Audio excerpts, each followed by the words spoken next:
One of the charges against the mother of an Horry County teen who was beaten to death earlier this month has been upgraded. Samantha Gaymes is now facing a charge of unlawful neglect of a child and her upgraded charge of allowing abuse or allowing another person to inflict great bodily harm upon a child. The arrest warrant shows Samantha's boyfriend allegedly beat her 13-year-old son, Isaiah Gaymes, with a piece of wood and a handgun at their home in Longs.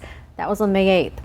He also suffered other injuries like broken bones, burns, and permanent disfigurement to his face.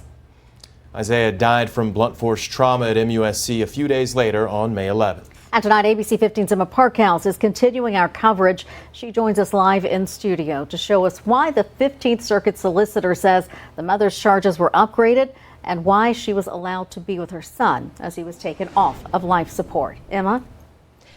Jen, Connor, Samantha Gaymes was denied bond for these charges yesterday morning and remains in custody at J. Reuben Long Detention Center.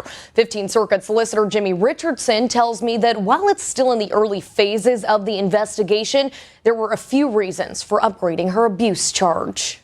Samantha Gaymes is facing 2 charges in connection to the death of her 13-year-old son, Isaiah Gaymes. Unlawful neglect, which can carry up to 10 years in prison, and her newest charge, allowing abuse or allowing another person to inflict great bodily harm upon a child. This charge is an upgrade from her original charge of unlawful conduct toward a child. The allegations are that she did not participate in the child's death.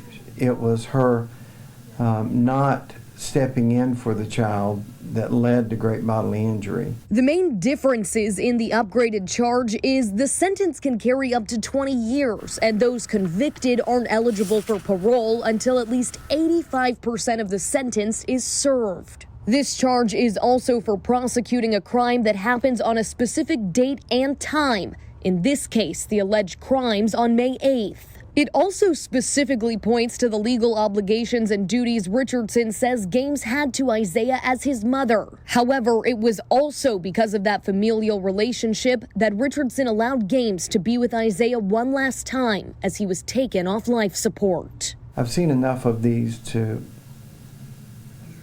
see where a person may very well be a witness, a victim, and a defendant all at the same time. Regardless of what she is accused of, there was nothing she could really do to harm the case, for better or worse. Once that decision is made, it can't be, remade. If we were to have opposed her being there when he was removed from life support, I couldn't go back and fix that. Certainly, I'm not a doctor. I don't know what he knows and what he didn't know going into that, but if it brought him comfort, then it's a small price to pay.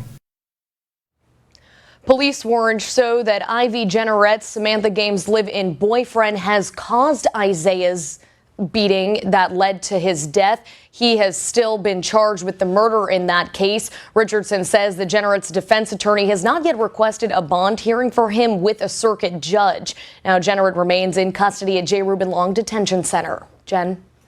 Emma, thank you. And if you know a child who's being abused or that you suspect is being abused, call the Child Help Hotline to report it. It's right there on your screen, 1-800-422-4452. You can also text that number. And if you believe the child is in immediate danger, call 911.